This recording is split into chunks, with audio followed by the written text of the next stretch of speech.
We have Ida Momennejad here today to talk to us. Ida got her bachelor's degree in software engineering in Tehran, and then went on to get a graduate degree in the history of science from Philosophy. philosophy of science. Philosophy of science involves no history at all. History. From the Netherlands, and then I got her PhD in cognitive neuroscience in Berlin, and a postdoc in Princeton, and now she's at Columbia.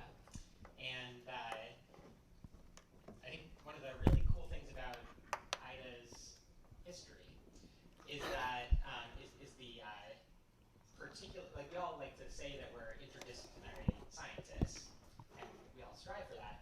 But I think Ida particularly exhibits this. She really kind of has dived in,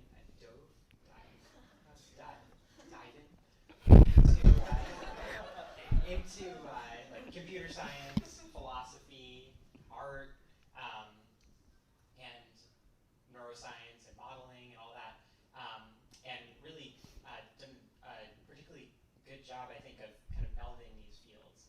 And one of the really neat recent examples of that is her work on this is kind of extending the successor representation model and trying to use this kind of framework for modeling a very wide variety of interesting cognitive tasks, ranging from like memory ideas and reinforcement learning and navigation and social interactions, and very exciting stuff. So please join me in welcoming Ida. Thank you. Thank you. Jeremy is my favorite person to introduce me anywhere. It's been great to talk to you guys these past days, and every year, so this is my third year coming here, and every year I'm surprised at how inspiring it is. I'm not a morning person. I wake up every day at like 7 or before, excited for that day, so thank you for that. Feel free to ask questions, especially the students, even if it's half-baked. If it gets too long or there's time management, I'll do that, but don't just ask anyway. Okay, as humans, rodents, and self-driving cars, we need to navigate environments. If you live in New York, you have to mention that in your slides, so I'm doing that too. One of the challenging things in New York is that if you're navigating there or in a big city in general, things change a lot. The location of your favorite restaurant moves around, so rewards move around. Also, sometimes the F train and the A train run in each other's tracks, so that's a transition revaluation where the way you go from a place to another might change. And so you need to constantly keep in mind how to adapt to these changes. Now, what are the good ways that as different organisms, synthetic or not, we need to adapt to these changes?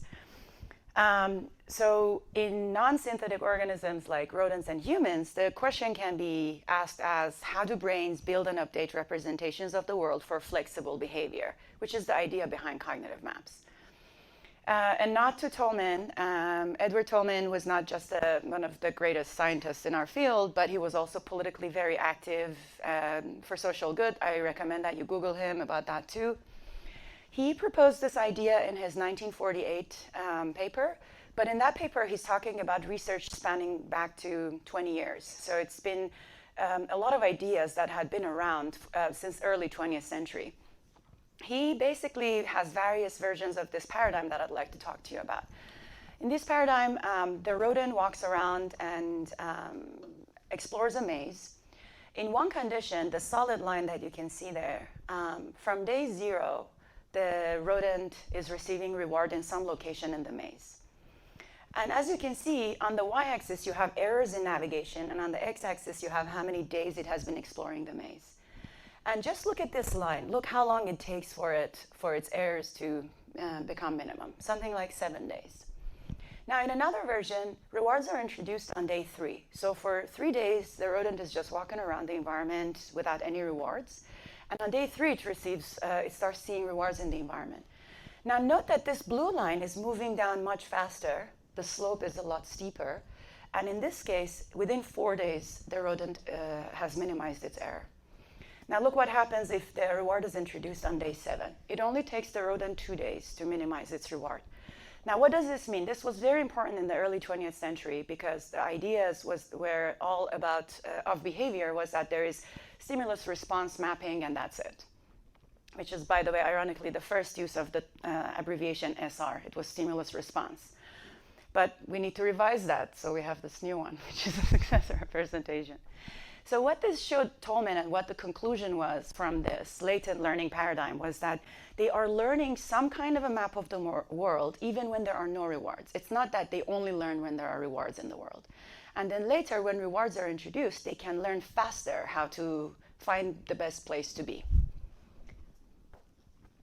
Now, these ideas of cognitive maps, although you will hear a lot about space, they are not limited to space. The idea of efficient navigation and representing the state space you're dealing with in an efficient manner is extremely important in games, for instance, where you have the number of states are 10 to 20 for checkers and 10 to 80 for Go. So the way you represent the states and how you move between them is very important to whether you're going to crash or you're going to actually manage to finish a game. For cooking, we've all been overwhelmed with the steps involved in cooking before. And for playing music, learning and playing music, the better you get, the better you have representations. So it's not just spatial. Now, what are the things that we need for cognitive maps? What is a cognitive map? We need a structured representation in memory. For instance, a representation that's good enough that is efficient for use, and we will talk about this a lot more in the second half. This memory, because it's using memory in order to sort of store and update cognitive maps, replaying certain experiences or episodes can help you update them offline without needing to sort of only update your maps when you're encountering the world. And these maps can be used for prediction and planning. As we saw in Kate's talk, that's a very important aspect of it because it's not enough that an organism learns how to have a map of the environment or states. It's important that it knows also how to use it. And we will talk about these different ones. I had taken out the offline replay example, but Leonard is interested in reanalyzing data during this session, so I thought I'll include it so in case anybody wants to play with this data, Leonard is going to have them. Okay, so going back to the logic of revaluation paradigms that I'll be using throughout this talk. Again, imagine I'm at Columbia and I learn by experience that if I take the 2 line, I reach to a state where I have a couple of restaurants and that's the best restaurants there. If I take the A train from there, then I go to another state, West Fourth, and then there are some meh options there that I'm not very excited about. So I learned that the direct experience that going to 2, 14th, and a good sushi place is rewarding. But let's say that another time, I didn't come from Columbia. I didn't take the 2 or A, but I was actually walking around downtown and I realized that, oh, these have changed. So one of the other restaurants is better now and the one that I used to like is no longer any good. So where do I go? If next time I'm at Columbia, if I'm using my habits, I'll still take the 2 train, right? Because this is what I had direct experience that it had been rewarded. It's similar to what Kate was mentioning with the child who still reaches for the location that it's used to in the past 10 trials instead of the new location of the object. And in the case of if I'm using some model of the world which says maybe I should change that, then I will be choosing option A. Take the A train. So model-based learner that Kate was talking about, so I don't have to mention it a lot, will choose the A train. Model-free learner would choose the 2 train. But there's another thing. The model-based learner uses a 1-step transition matrix as the map of the world. This is not a great map because if you have many states, you will have to go very deep and long down into very sort of branching trees. And if you're actually navigating the New York subway, this means you have to stay at Columbia and simulate all of the possible maps before you choose where you want to go. That is not a great strategy, especially in New York. And the model-free learner, it just doesn't care much about the states. So if there are changes in the intermediate stage, it's not going to update its map. It just knows, I took this action, A train, it wasn't very good. I took the 2 train, it was good. It's not updating that now there are changes to that. Now, there are intermediate approaches in between. One such intermediate approach is to replay things and update the sort of the more model-free offline. That's the idea of Dyna. And to update it only or replay, prioritize, we can replay anything, memories from childhood. But what is useful to be replayed? Stuff that you experience some changes around, something that was associated with prediction errors that we will work with later also in the tutorials. So our hypothesis was that offline replay during rest could help piece together this information that you just learned and earlier information and help you update the optimal policy. So for you to take the A train.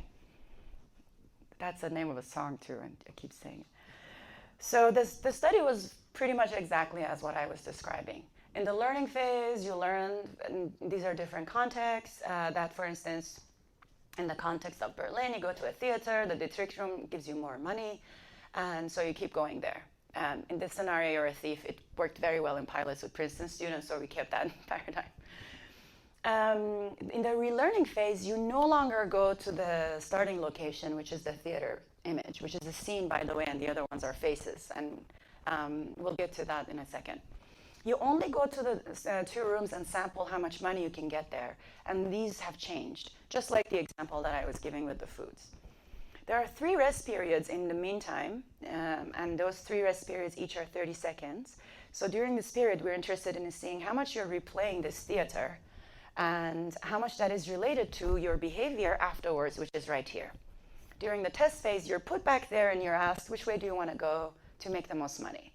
If you're a habit-based person, can you tell me, which way would you go if you're a habit-based person? I see faculty making silent comments. Yeah? Right. Yeah. And if you're if you have updated your policies during these offline replay periods, exactly. And it wouldn't take you forever. We also had a control condition, because another reason that you might change from going left to right could be you forgot, you're random now, it was too long ago, I don't even remember, I'm in the scanner, I fell asleep. There could be all the other reasons. So in this case, the same things happen, but nothing changes. So if we compare this to that, we shouldn't see that people are changing their behavior. So let's look at the behavior. 0 means you didn't change your behavior afterwards compared to before. If I was going right, I'm still going equally likely to right.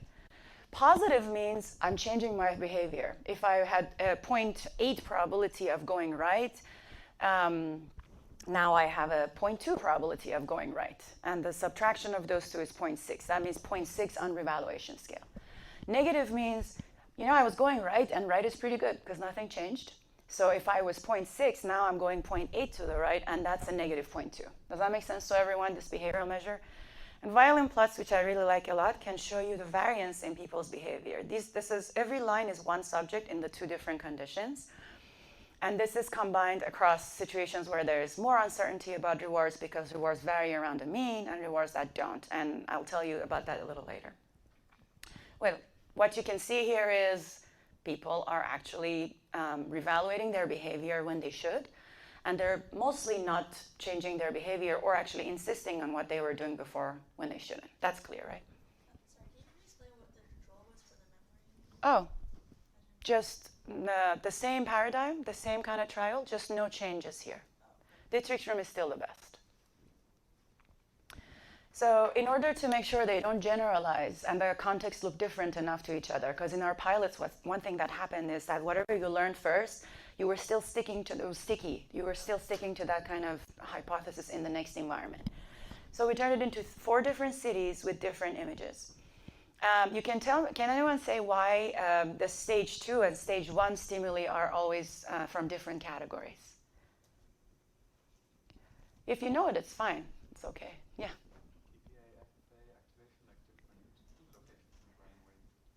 Exactly. We want to decode when they were thinking or replaying about the first stage, and when they were replaying, and whether that replaying of the first stage that they haven't seen during the relearning phase is going to be correlated with their behavior in the test phase. And so it was important that the easiest way for us was to dissociate what kind of representations replay would have. When you say stage 1 decision, are they deciding to visit one of these cities? Yes. Well, not the city. Stage 1 is here. This is stage 1. This is stage 2. Stage 1 is in the entrance of whatever city you're in. That the decision is given to you. You choose left or right. You go to one of these rooms, and then you choose where you want to sample. Oh, so then you can choose left or right Within the city. within the room. Okay, this is, for instance, the entrance or the first stage. From here, you can choose which room you want to go. Right. Stage 2 decision is within the room which cashier you want to like steal from or which. So you choose left or right cashier at stage 2. Yes, exactly. And that's why the reason we call it stage 2 is that you have 2 states in stage 2, right? So stage is which stage of decision you are. State is different, right? So stage 1 and stage 1 has only one state, and that's stage 1. So I'll use them interchangeably. Okay, so just like Leonard was mentioning earlier, we can look at face and scene evidence separately during the rest period. And I want to highlight that I didn't use a competitive classifier, so we can have both be high or both be low in terms of the evidence.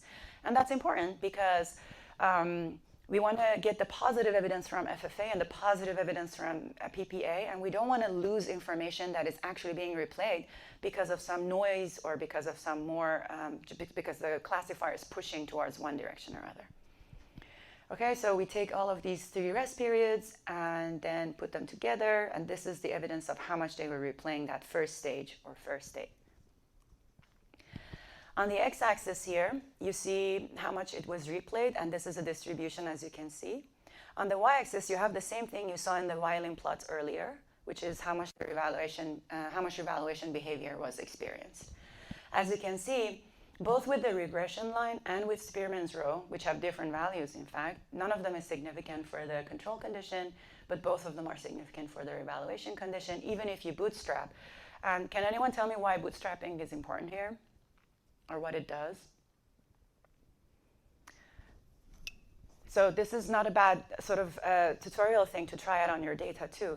You see there are some that are at ceiling, and it seems like for them replay doesn't matter much. And there are some people who are much more along this. So could it be that some kind of bias because of those samples is driving the data? By bootstrapping, you create artificially, with repetition, randomly sampling from these 24 subjects.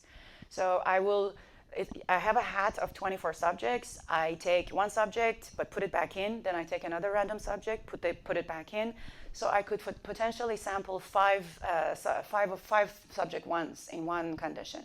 And if I do this 1,000, 10,000 times, then I will be biased towards one or the other subject more. And that takes away this idea that things might be biased by some group of subjects.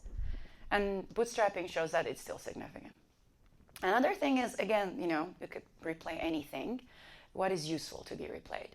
And in this case, our idea came again from computer science, this idea that PE or prediction errors or some change in the environment will tag some experiences with, hey, replay this later and its ancestors and its successors, because it seems like something changed here. Maybe I need to change my map of the world. Like if I go to 14th Street and some good restaurant is no longer good, I have to revise my model of the world because that changes everything. So we compute the prediction error and then look at the brain and see which voxels in the brain are co-varying over time during learning with the prediction error. Every time they see a prediction error there that is positive, they get more activated. And here actually we used absolute value of prediction error, and the reason was because people were making active decisions, they were having much less prediction errors because they were learning. So we just took the absolute value of the prediction error, so unsigned. And then we took this map and then correlated this map both with how much offline replay there was during rest and how much behavioral change they had shown. You had seen those two sort of values already in this figure. And this is what happened.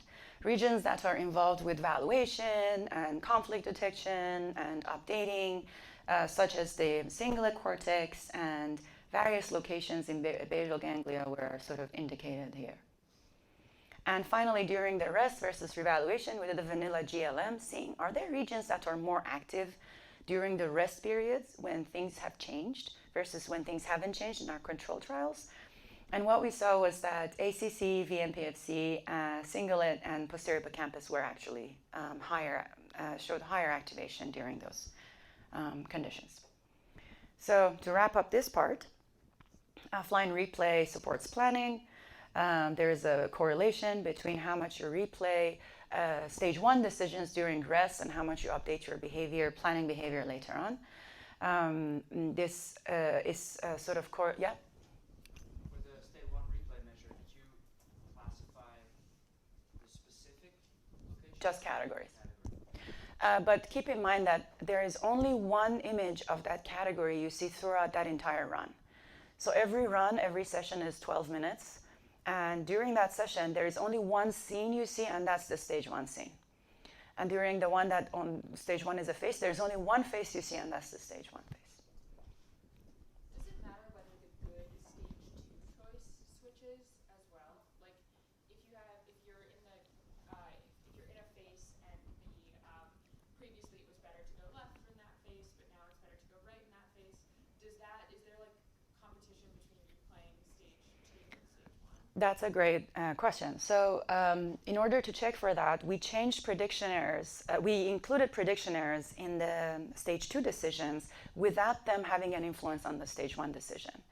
And so we had two kinds of control condition. One kind, things just didn't change. The other kind had prediction errors at stage 2, but they didn't influence the stage 1 decision. And some of these differences that you see here, that includes those. And in the supplementary material, you can see them separately analyzed if you want to see the graphs separately. So I told you about the idea that came from this idea of updating your policies on the basis of some model of the world. This is known as the DINA model.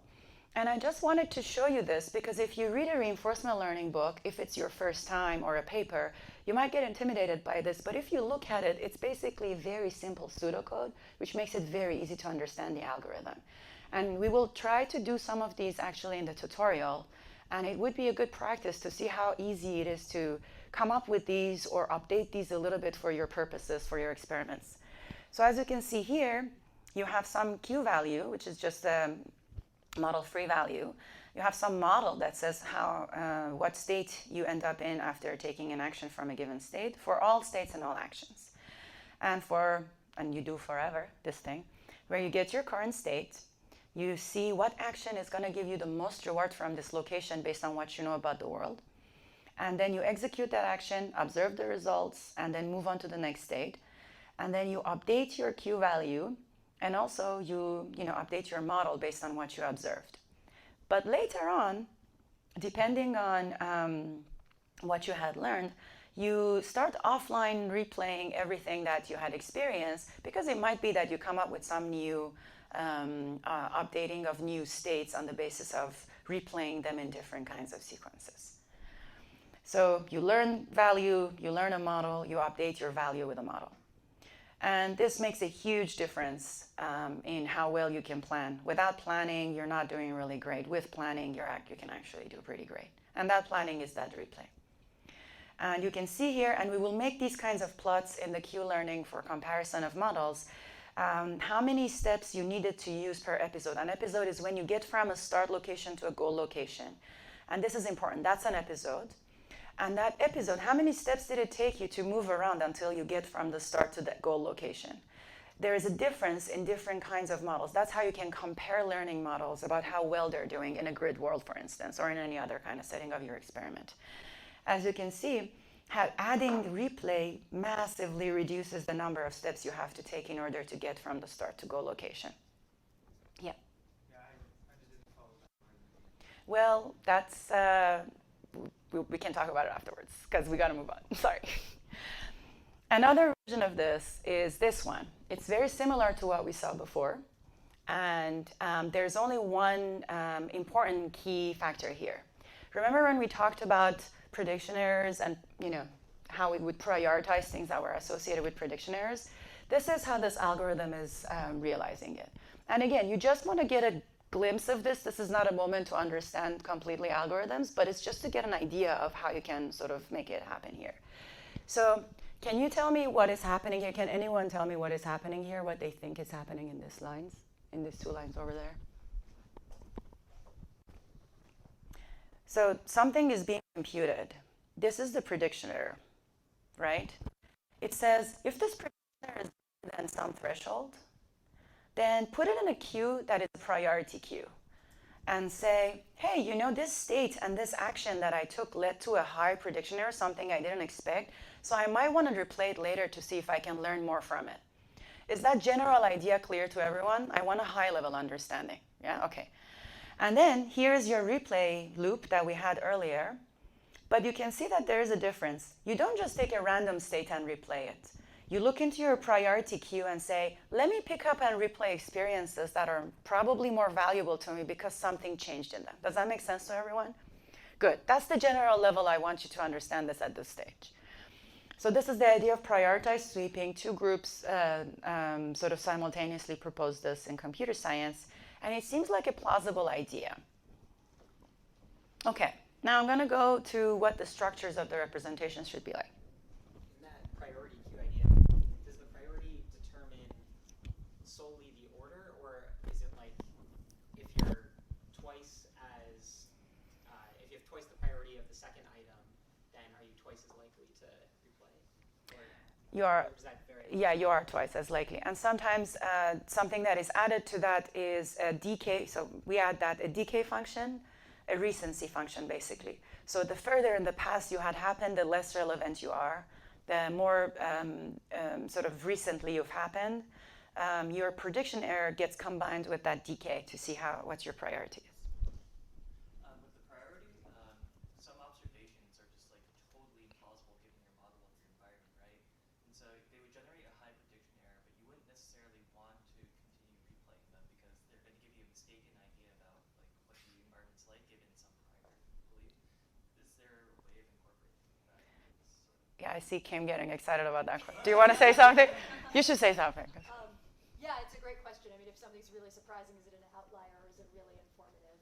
And there's more sophisticated methods for determining whether something should be, a surprise should be taken seriously or not. This is sort of a simple but surprisingly effective and scalable method. So one example in this study that I showed you was that there were prediction errors that were happening at the stage 2, but some of them didn't influence, like the question that Kate was asking, but it doesn't influence the stage 1 decision. So one thing is there's a difference between sequentially replaying a series of states as opposed to just replaying an episode. And I think that's an important distinction that we can talk about later, how one of them can be better than the other for not giving in too much to the priorities, to the high prediction errors. Okay, I want to move on to this part where now we talk about what kind of representations are most useful. What structure of cognitive map representations is both neurally plausible, and I know some machine learning people might not care about this, but like I really care that the models that we have is actually the way that the brain does it, and they're behaviorally useful. They both explain neural results, but they also can explain behavior with those underlying representations. So we need both. And just to have your eyes rest for a second for a context shift, this is from Lewis Carroll. Momennejad says, somebody comes to Momennejad and says, you know, we learned from your nation how to make maps, but we're doing it better. What's the best scale you have? And he says about 6 inches. And he says, only 6 inches? We very soon got to 6 yards to the mile when we tried 100 yards to the mile and then came to the grandest idea, which is making a map of the country on the scale of a mile to the mile. And he says, have you used it much? It's never been spread out. The farmers objected. They said it would cover the whole country and shut out the sunlight. So we now use the country itself as its own map, and I assure you it does nearly as well. So this is not a map you want. Not all maps are useful. The same way that like having to simulate the entire map of the New York subway station in order to choose where to go for dinner is going to probably make you starve. So not all kinds of maps are useful for all kinds of problems. The two dominant sort of ideas that I'd like you to think about, and there are other ideas, in this talk, this is what I'm going to talk about, is the one-step idea, which is that very similar to classical model-based sort of notions. And this says, oh, you know, I have a matrix from all the states to all the states, and I have a one-step probability transition for all of them. And whenever I need to make a decision, I'm going to replay the entire tree and then make a decision, which is a little similar to the Lewis Carroll, the larger your trees are. For chess, for instance, This is a very difficult approach. Another idea is, you know what, if I want to go to the airport, I know I got to get an Uber and then go to the station, and then from the station take a train, and then I'm going to be at the airport. I don't need to think about all the little steps in between. And that one is a kind of a jumpy idea. And there are different ways to have jumpy representations or jumpy algorithms in reinforcement learning and computer science. One way that Peter Dayan was talking about in 1993, but it goes way further back in terms of its graph theory, sort of neighbors or even homologs, is this idea of the successor representation. And I'm going to talk to you a little bit about that. I just want to acknowledge there's a bunch of people that have been or are working on this actively. And it would be, I just want to mention them here. I'm not going to talk about all of them. Okay. So I will show you some human behavior. I will very briefly brush on human fMRI, then show you a little bit of human electrophysiology, and just flash a slide about the rodent stuff that we're doing. Hopefully I'll be on time. How much time do I have? Perfect. Okay, so again, we are going to make the world simpler by turning it into a Markov decision process, reducing it to states and actions and rewards. So imagine this is you, and the world is only 6 states or 6 rooms, and then the probability of going from each room to the other is 1. It's a very simple world. At the end of one room, you get rewarded. At the end of the other one, the reward is not very high. This is what the matrix of a one-step transition that we were talking about, that one-to-one map would look like, right? It says, there's a probability of 1 of going from state 1 to 3, from 2 to 4, etc. But if you stand there, you can't tell if from 1 you can go to 5, because you need to roll out everything. Unrolling is this thing that you do in this case. You have to go from 1 to 3, and then say, all right, 3 to 5, and be like, oh yeah, we get there. But that's an iterative process. That's why it's called, have you guys heard of value iteration or iteration in reinforcement learning? This is why you need to do that. You compute the value from 1 to 3, and then you discount it because now you're going 2 steps away. And then you compute the value from 3 to 5, and then add them together and say, oh, the value from 1 to 5 is this, right? It needs this iteration. Another idea is that, and here I'm just, instead of the 1, because it was a deterministic transition, I'm putting any probability of transitioning from 1 to 3, because it could be that it's not 1. It could be that only 50% of the time 1. So the best idea, I think, the best intuition of this is in winter, when you're walking, you want to come here, but if it's slippery and there's ice there, you might actually end up here, right? So there is some probability. It's a 0.8 probability this action will lead you here, but 0.2 probability you're going to end up here, right? So that's as simple as that. These probabilistic actions are just as simple as everyday experiences we have that things can just not work sometimes. All right, in this case, you can compute 1 to 5 already by discounting and multiplying these probabilities. And it doesn't give you transition probability anymore. And I want to highlight this because people mistake this a lot. The in the successor representation regime, these are no longer probabilities. These are expected future occupancy. What does it mean? Let's say on average, I'm going to be at the Moore Hall twice a day, right? So I expect every day that I'm going to visit it once. But over the week, I expect to visit it like maybe 7 to 14 times. Let's say I'm about 10 times, right? This is my expected future occupancy. It's 10, right? For instance, let's say. It's not a probability that I'm going to end up there. For instance, maybe I'm going there, but then I run into Jeremy. We have a great conversation, and we just sit somewhere and start to write a grant together or something, which happens, and I never get to Moore Hall. But then, in that case, that's about the probability of getting there, like the slippery ice idea. But this other case is how often on average do I expect to be there on a weekly basis? On average, about 10 times a week, right? So it's a different idea than probability. And this is what it looks like. As you can see, unlike the idea that you have to iterate over these matrices and cells in order to figure out whether you're going to get from 1 to 5, here you already have information about whether you're going to get from 1 to 5, right? So that makes it easier to compute things. You can just multiply this matrix by a reward vector that tells you how much reward you expect to get from every state. And you have the answer of, for instance, whether you should choose a 1 or 2 as the room to start your journey to get the most reward. Whereas in the model-based, you needed to, in the model-based learner, which uses the one-step probability matrix, you need to iterate over all of them. And it has like 4-step computation instead of just 1 step. So value computation is iterative and costly, and you have to keep updating it while you're moving up the steps. Here, value computation is linear and multiplicative, and it's just 1 step and it's easier. So we did an experiment to dissociate these two, and we asked, okay, can we come up with some conditions, experimental conditions, where they are similar and some experimental conditions which are different? Just to give you an idea, this is retrospective revaluation, where you didn't come from that original state when things changed, very similar to what we saw before. No model-free algorithm can solve this because it doesn't have a state map of the world. It could if it had started from the beginning, but since it's not starting from the beginning, model-free just can't solve any of these. Now, reward evaluation is what we just discussed earlier, so all of you are familiar with it. As a reminder, I'm just taking the same action. I just realized that the reward at the stage 2 decisions have changed, so I need to update sometimes, and not always, my state 1 decision, right? And model-free can't solve it, model-based can't solve it, but as you can see here in this emoji, it's very stressed out. It has to open up all of the possible branches of the tree.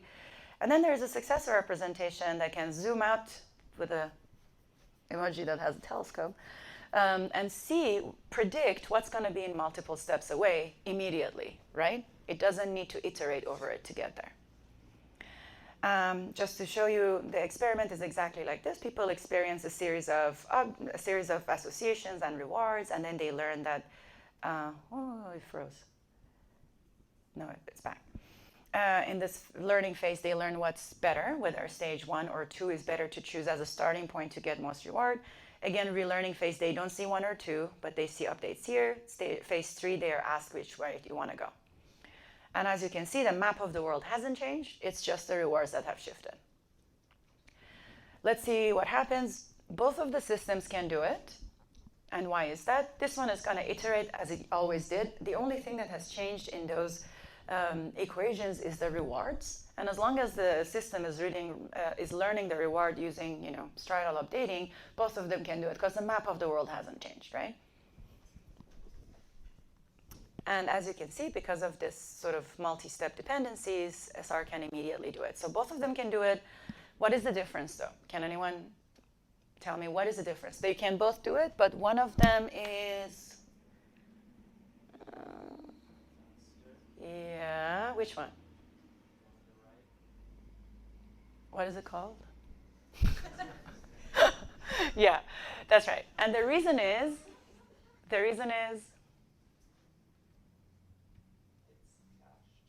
yes. Whereas the other one is, or needs, it's iterative. It needs iterations, exactly. Just trying to make sure you're not asleep, honestly. The other thing that actually it's extremely frustrating in New York, but as we were talking, Kate is an expert in this, is that trains start running on each other's track. 2 and A never run in each other, so don't quote me on that. They have actually different widths, so that's never going to happen, physically not possible. It's usually F and A, but for the purpose of this example, let's imagine it's 2 and A. You got to be realistic about your examples. So imagine that one day, as it sadly happens way too often, way more often than it should, all of a sudden I step into the subway and it says, sorry, 2 and A are running on each other's lines. Do I still take the 2 to go to get food? And in this case, rewards haven't changed. Just notice that. Rewards are exactly the same as they used to be. The best option is still here, not here, okay? Do I still take the 2? Or do I realize that now I need to take the A? Let's see what it looks like on a graph. If it's not clear to you, I hope that the next line is going to make it clear. So in our little world, it's not that the rewards at the end change, but the transition, like what you see after state 3, changes here and here. Does that make sense to everyone, what transition revaluation is? Now, I want predictions. Who's going to do what? How are the 2 models going to perform on this? Anyone?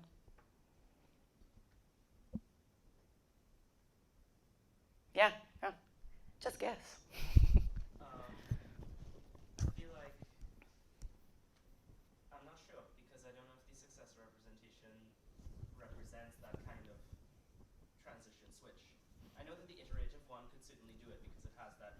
Correct. to compute things sort of, eagerly, not eagerly, but Yeah, whereas the successor representation doesn't necessarily have that. great. That's exactly the correct answer. So let's take a look.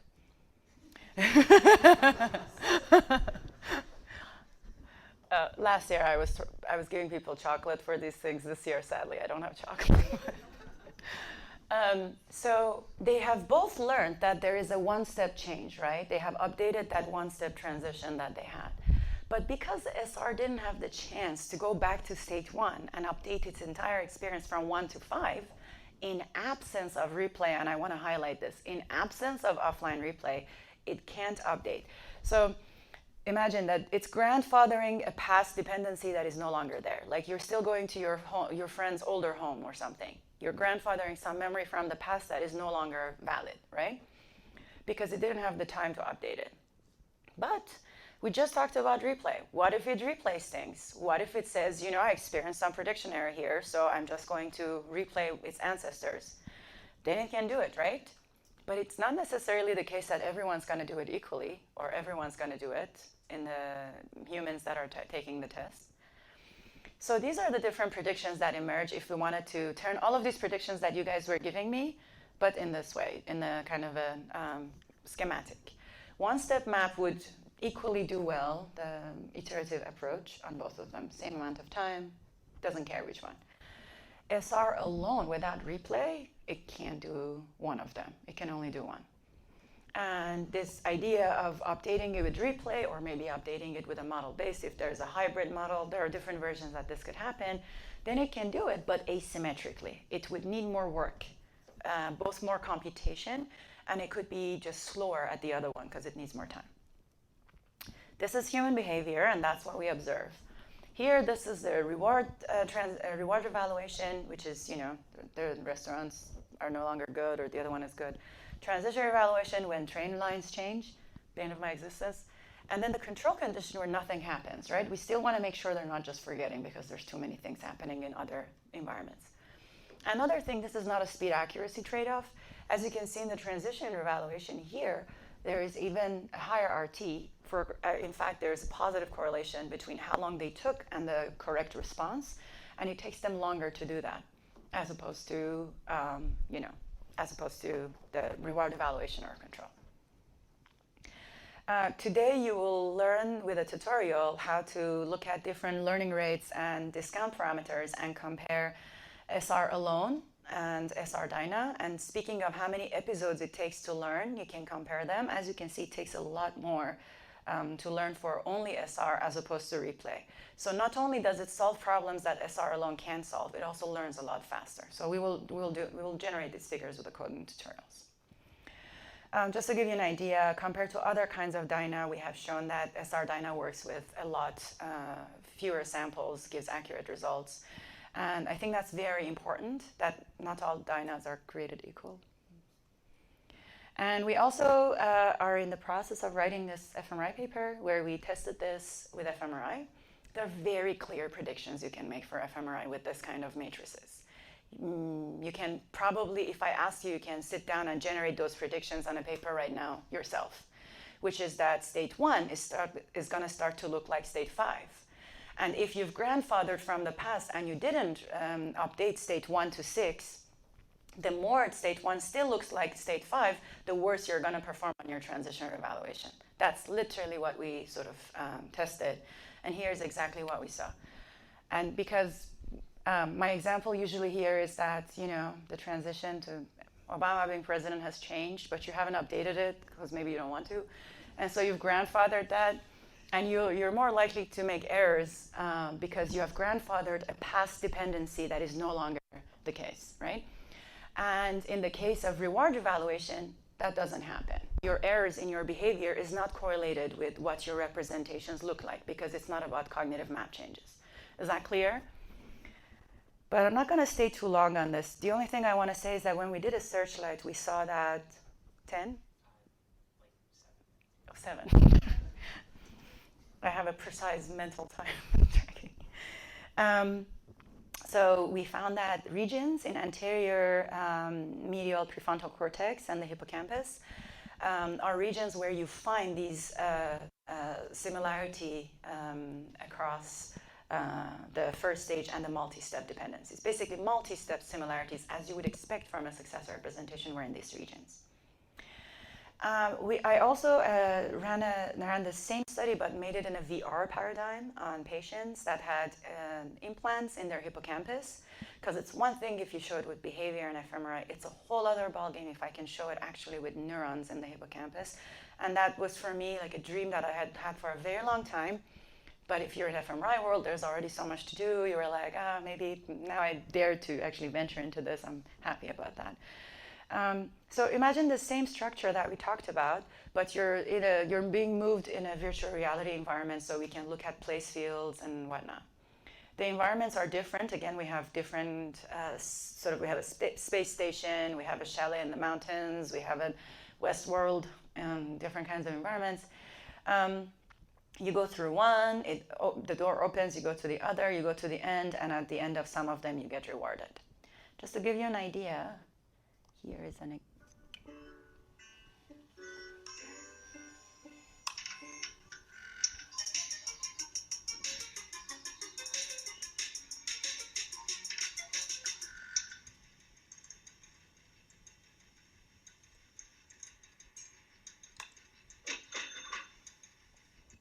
So this is how you experience this trajectory. And then afterwards, we asked them, so I gave you an example of, I don't know, Viking land or something. Now I'm giving you an example of our space station, which is my favorite. And then I asked you afterwards, which starting state, you remember the 1 or 2 room, do you prefer the most? And not only that, you're also asked at the end of this state, and in the test phase, you're given 1 room and you're asked, how much do you think it's going to give you value? And this will help us because in this case, we can look at how much the successor states of that room are going to be activated at that moment, whether there's going to be pattern similarity to your experience of those other rooms when you're computing this value. And we did a final thing, which I think is a very useful task, which is just a behavioral measure of their cognitive maps. We'll show them a room and say, what room follows this? What's the immediate follow-up room? And I'm not going to have time to show everything, but one very interesting finding is that people have a multi-step bias. Sometimes when I'm asking them about room 1, they all of a sudden jump to, and they say, oh, room 3 follows this, because that's the room where they're going to get reward. So it would be very interesting to do this with larger maps and larger sort of trees and see whether just behaviorally we can find these kinds of multi-step biases in some people than others. Some people are more one-step. Just to give you an idea of how we analyze the data, in this patient I had 14 cells, which is, I know it's a joke for rodent electrophysiologists, for humans this is a great day. And so I said, hey, if I look at the pattern of their cell firings during the time that they're navigating in room 1, and then correlate it with the pattern of cell firings when they're navigating in room 2, 3, 4, 5, 6, what kind of similarities do I observe? So we created this matrix, which is a room-to-room similarity, and then every sort of value that goes into, for instance, room 1, room 2, is a correlation between the multivariate firing vectors from the cells there. And what you see is, I'm just going to very fast show you here, just from what you see above in that 2 lines, can anyone predict, this is based on the neural data of the patient, can anyone predict which state, whether room 1 or room 2 is more preferred by the patient?